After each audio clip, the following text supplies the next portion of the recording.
Okay, usually when we sit down to talk about the absolute bleeding edge of technology, the stuff that is moving so fast it actually makes your head spin, we are talking about a very specific zip code. We're talking about Silicon Valley? We're talking about a couple of guys in a garage in Palo Alto drinking too much caffeine, or we're talking about the massive R&D labs at Google or Microsoft. The usual suspects. That is the mental image we all have. Innovation equals big tech. Right. We are rarely, if ever, talking about the nonprofit sector. I mean, let's be brutally honest here. The stereotype of a nonprofit IT department is what? A computer running Windows 95, a printer that jams if you look at it wrong. And a server room held together with duct tape and good intentions. Exactly. It's usually seen as the caboose of the technology train. To get the hand-me-downs. About 3 or 4 years after the enterprise world is done with them, they are scraping by. But looking at the stack of research you've brought in today, that stereotype isn't just outdated, it's dead wrong. It's completely wrong. It looks like we're seeing a complete inversion of the power dynamic. It is a massive flip. Yeah. We are seeing a trend where nonprofits aren't just catching up to the big tech vendors. In a very real way, they're outpacing them. They're building their own AI solutions, and they are doing it faster than the giants like Salesforce, HubSpot, or Blackbaud can even update their release notes. Which sounds impossible. I mean, purely from a resource standpoint. How does a cash-strapped charity outbuild a billion-dollar software company? It comes down to a concept that sounds a little trendy, maybe even a little ridiculous at first blush, but it's actually a fundamental shift in how software is made. Okay. It's called vibe coding. Vibe coding. I have to say, when I first read that in the notes, I thought we were talking about a Spotify playlist for programmers. Or a Gen Z mood board, yeah. Right. It does sound like that. But it's actually a technical term that's gaining serious traction. Think of it as natural language programming. So just plain English. Exactly. Vibe coding is effectively using plain English to tell an AI not just what you want an image to look like, but what you want a piece of software to do. And then what? The AI. The AI writes the code, compiles it, and builds a functional tool. So we aren't talking about a mock-up. This isn't just a pretty picture of an app. No, we are talking about a working application. You describe the vibe, the function, the flow, the outcome, and the AI handles the syntax. So if I'm a program manager at a food bank, I don't need to learn Python. I don't need to go to a coding boot camp for 6 months. No syntax, no debugging, no late nights staring at a missing semicolon. Wow. It is democratizing the creation of software. And our mission for this deep dive is to understand what we're calling the agility advantage. We need to look at how this shift is allowing organizations to bypass what we call the vendor trap. Okay, before we get into the mechanics of it, because I really want to understand how this actually works in practice, and I want to look at the scoreboard. Because if this is really happening, if the moat around these big software companies is drying up, we should see it in the market. Right. And we do. The numbers are screaming. I was looking at the stock performance data and the research covering the 12 months leading up to February 2026. This is, well, it's a bloodbath for the legacy players. It is. Who took the biggest hit in the data you saw? HubSpot is down about 70%. 70. Salesforce, the giant of giants, the company that basically invented the cloud CRM, is down over 40%. Blackbaud, which pretty much owns the nonprofit sector, down nearly 40%. Markets don't crash like that by accident. That isn't just a bad quarter. That is investors realizing that the subscription leverage these companies had is evaporating. Right. For 20 years, if you wanted a CRM, you had to pay the toll. You had no choice. Building it yourself was a six-figure nightmare. But now we see the counter trend. There's this platform mentioned in the notes called Lovable. A quintessential vibe coding platform. And their valuation went from $1.8 billion to $6.6 billion in 6 months. In 6 months. Yeah. June to December 2025. That is a rocket ship. It tells us that the era of generic, expensive, slow software is ending. Investors are betting that the future is specific, cheap, and instant. And for a nonprofit, that is the best news in 2 decades. Okay, so that's the macro picture. The giants are stumbling, the upstarts are flying, but I want to drill down into the why. The research breaks this agility advantage into 4 specific pillars. And the first one seems to be the biggest friction point: speed. Specifically mission speed versus vendor speed. Define those for me, because vendor speed sounds like something I've definitely experienced at the DMV. Yeah. Vendor speed is a timeline of a massive corporation. Let's say you use a big platform and you need a new feature. Maybe you're a disaster relief org and you need a specific way to track volunteers. So you submit a feature request ticket. And you get a generic auto reply. Your ticket is number 4,300. Exactly. And you wait. They might announce the feature in Q1. It goes into beta in Q3. Maybe, if you're lucky, it rolls out with the annual update the following year. That's a 12 to 18-month cycle. Which is fine if you are selling, I don't know, toaster ovens. Right. You can wait a year for a better database. The toasters aren't going anywhere. But if you are a nonprofit, the sources use the example of a fast-moving crisis, a hurricane or a wildfire. Imagine families are showing up at a shelter today. Right now. They speak a dialect your current intake system doesn't support. They have medical needs your forms don't account for. You need to track who has received water. You can't tell a refugee, hey, hold on, Salesforce is rolling out a patch for this in November. Just sit tight. Exactly. That is the disconnect. Mission speed is, we have a problem on Monday morning. We sit down with an AI vibe coding tool. Okay. We describe the solution we need in plain English. We iterate on it over lunch. By Tuesday afternoon, we are testing it. By Friday, the staff is trained and using it. That's not just an improvement. That's a different universe. It is. It's the difference between sending a letter via Speedboat and sending a text message. It changes you from a spectator waiting for a software update into a builder solving your own problem. You stop asking for permission to be efficient. Which brings us to the second advantage, the one that usually kills these projects before they even start. The price tag. The math change here is violent. It's not a discount. It's a disruption. Give me the comparison. If I wanted to hire a dev shop, actual humans, project managers, the whole deal, to build me a custom app in 2024, what was I looking at? For a secure, functional, custom database application, minimum $50,000. Wow. Easily up to $150,000 depending on complexity. And it's a 3 to 6 month build. So you're betting a house on a piece of software. Yes, and that creates a lot of fear. And with vibe coding, what's the cost? Somewhere between $5 and $500. I mean, my brain has a hard time processing a 100x cost reduction. It feels like a typo. It's real. And a 30x speed increase to boot. But here is the psychological shift that matters. What's that? It makes failure cheap. Right. If I'm asking the board for $50,000, I better be right. I better have a 50-page slide deck proving this thing is going to work. You need a committee. You need risk assessments. You need a guarantee. That kills innovation. But if the experiment costs $50 and takes one afternoon... You don't ask for permission, you just try it. It's pizza money. Exactly. If it sucks, you delete it. No harm done. It allows for the scientific method. Hypothesis, test, result. Instead of hypothesis, meeting. Budget approval, build, panic. Precisely. It makes the impossible testable overnight. Okay, so we have speed and we have cost. The third advantage you listed is hyper-customization.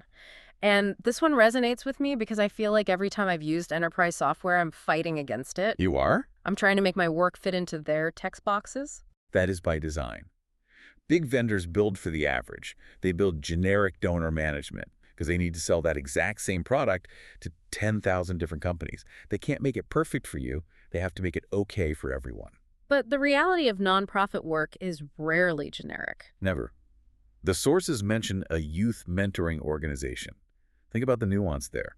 A standard CRM might have a box for meeting date and notes. But that doesn't capture the relationship. Notes is just a black hole where data goes to die. Right. Maybe your program is based on tracking specific behavioral milestones. Or maybe you need sentiment analysis on how the mentee is feeling week over week. Or specific safety compliance checks that vary by state law. Yes. So what happens? You end up with a shadow IT solution. The messy Excel spreadsheet on the side. Exactly. You contort the mission to fit the tool. With vibe coding, you simply describe your actual workflow to the AI. I need a tool that tracks these interactions, flags these risks, visualizes progress this way. And the software fits the mission. It's a total reversal. It sounds like we are moving from software as a product, something you buy off a shelf, to software as a utility, like water or electricity. That's a great way to put it. And the fourth advantage locks that utility in. Continuous evolution. This is the part about the tools getting smarter on their own. Essentially. Because these vibe-coded apps are built on top of the massive foundation models like GPT-5 or Claude or whatever is next, when the underlying model gets an upgrade, your app gets an upgrade. So if the model gets better at, say, analyzing images, Then your little custom app for the food bank that scans inventory labels suddenly gets world-class image recognition overnight. without you doing anything. You didn't install a patch, you didn't pay for an upgrade, you didn't have to migrate your data. The engine just got more horsepower while it was parked in your driveway. It really feels like the center of gravity is shifting away from Silicon Valley boardrooms and back to the program managers who are actually doing the work. That's the key takeaway of this first section. It's about agency. It's about saying, we don't need to wait for permission to build what we need. So that's the theory. That's the how and the why. But I want to pivot to the what. What are people actually building with this? Yeah, that's where it gets interesting. Because I assume it's not just better databases and nicer forms. No, it's evolving fast. We're seeing some really interesting patterns. For one, the money is following. For the first time, we're seeing major philanthropic funders explicitly pouring money into nonprofit AI infrastructure. So they see it's not a fad. They realize it's the new plumbing. And we're seeing it in fundraising, too. Right. AI predicting giving patterns, helping write personalized appeals. For sure. But there's a really interesting example from a TechSoup webinar mentioned in the sources regarding personalized chatbots. This was the Pam example. I like this one. Yes, Pam the volunteer. So typically a chatbot on a nonprofit site is dumb. It says, press 1 for hours, press 2 for location. It's an obstacle, a gatekeeper. But imagine a bot on your website that recognizes the user because it's connected to your vibe-coded database. It says, welcome back, Pam. Thank you for your service at the food pantry on Wednesday. We couldn't do this without you. See, that's huge because usually automation feels cold, it feels robotic, but that feels seen. It feels like a human connection mediated by tech. It acknowledges her contribution. But, and this is where we need to take a bit of a turn, while Pam the volunteer is a lovely example of convenience and engagement, there's a much heavier side to this technology. Yeah. The agility advantage isn't always about efficiency or making volunteers feel warm and fuzzy. Sometimes it is about safety. It can be about life and death. This brings us to the case study that really anchored this whole deep dive for me. When I read this, I actually had to put the papers down for a second. We're talking about a tool called Sophia. Yes. And to understand Sophia, we have to look at a massive, silent problem. Domestic violence. The statistics are heartbreaking. Roughly 60% of survivors never seek help. 60%. That is a staggering number. And the sources make it clear it's not because they don't want help. It's because the risk of asking for help is too high. This is what people often don't understand about abusive relationships in the digital age. What do you mean? It is a surveillance state of one. The abuser checks the browser history every night. They check the phone bill to see who you called. They install keyloggers. They look at what apps you've downloaded. So in that environment, the standard advice, call this hotline or download this safety app, is actually dangerous advice. It's terrible advice. If the abuser sees a domestic violence support icon on the home screen or sees a call to a shelter on the bill, the violence often escalates, so the very tools meant to help are the ones that get you caught. It's a trap. Enter Rhiana Spring. She's a human rights lawyer, incredible background, Harvard, LSE. She was working on policy, but then COVID hit, lockdowns happened, and domestic violence cases surged globally. Victims were trapped at home with their abusers 24/7. And the traditional systems, shelters, walk-in clinics were closed. Right, so Rhiana and her team asked a fundamental design question, a question that a big software vendor probably wouldn't ask. They asked, what if there was a way to get help that an abuser could never discover? Okay, so how do you do that? And the answer was Sophia. But the innovation here isn't the AI itself, it's the delivery mechanism. Right, because you can't download an app. Exactly. That's the brilliance of the Vibe. Yeah. It lives on the platforms people already use. WhatsApp, Telegram, Viber. So no download? No account creation. You just search for Sophia Chatbot. Right. Or type in a URL, have the chat, and then delete the chat. And because it's just a chat on WhatsApp, there's no suspicious icon, no paper trail. If the abuser picks up the phone 5 minutes later, it just looks like you were texting a friend, or the chat is gone entirely. It leaves no digital trace. It's designed for the specific constraints of the user. And Sophia performs 3 critical functions that go beyond just talking. Walk us through those, because this is where the customization aspect really shines. First is understanding. A lot of survivors, especially in the early stages, aren't sure if what they are experiencing counts as abuse. Is financial control abuse? Is psychological pressure abuse? Exactly. Sophia helps them identify those signs without judgment. Which is a huge first step. Yeah. Validation. You are not crazy. This is happening. The second function is arguably the most innovative: evidence gathering. This is the digital vault, right? This part fascinated me. It's crucial. Survivors can take photos of injuries or screenshots of threatening texts and upload them directly through the chat. Sophia sends them to a secure digital vault stored on servers in Switzerland. Why Switzerland? Strongest privacy laws in the world. But the key technical detail here is that the survivor owns the data, but it is not on their phone. So if the abuser takes the phone and scrolls through the photos... There's nothing there. But the evidence is preserved for when they are ready to go to the police or court. It bypasses the surveillance entirely. That is incredibly smart. And the third function? Next steps. But it's not generic. It provides local resources, shelters, legal aid specific to where the person is. And this isn't just a concept or a beta test. This is live. Very live. Sophia has had over 42,000 conversations in 172 countries. It won the UN's AI for Good Impact Award in 2025. Supports over 20 languages. It's amazing. But there's a phrase the sources use regarding Sophia that really stuck with me. They talked about the 2am gap. This is the philosophical core of it. Think about the user's reality. It's 2am, you are in a dangerous situation, you need help, the shelters are closed. The hotlines might be busy. Or more likely, you can't speak out loud because the abuser is sleeping in the next room. Right. You can't make a voice call. You can't be heard talking. That is the 2mm gap. It's the moment when traditional systems fail. Sophia isn't trying to replace a human counselor. She is filling that specific, terrifying gap where no other help can reach. It's a design that acknowledges the reality of the user's life, rather than forcing the user to fit the system. Precisely. And if we connect this back to the agility advantage, this is what happens when you let the mission drive the technology. If you waited for a big vendor to build this... They never would. Never. No. They would build a database for caseworkers. They'd build a back-end tool for the admin staff, because that's who pays the bills. Exactly. Rhiana and her team built the front end for the person in danger because they could. Because the technology allowed them to build a solution that fit the exact vibe, the exact context of the user. It really creates a split screen in my mind. On one side, you have the business case we started with. Saving money, moving fast, beating the stock market. The Wall Street side of the story. But on the other side, you have this profound human impact. There are two sides of the same coin. How so? The agility that saves you $100,000 is the same agility that allows you to design a tool for a woman in danger in Mongolia at 2 in the morning. It's about removing the friction between the problem and the solution.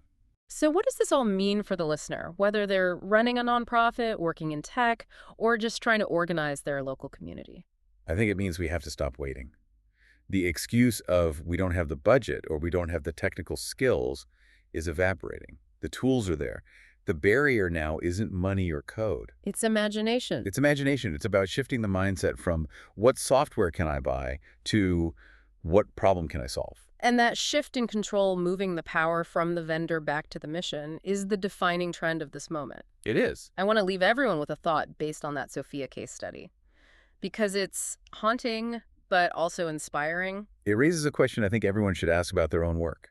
Sophia was designed for the 2am gap, the moment when access is impossible. So ask yourself, where are the 2am moments in your work? That's a good question. Where are the moments where people desperately need your help, but they can't reach you because of how you've designed your system? Not because they don't want help, but because your office hours or your forms or your tech requirements shut them out. What would change if you designed specifically for that moment instead? That's the question. That is a powerful place to leave it. The tools are in your hands now. The question is, what are you going to build with them? Thanks for diving deep with us today. As always, we'll catch you on the next one.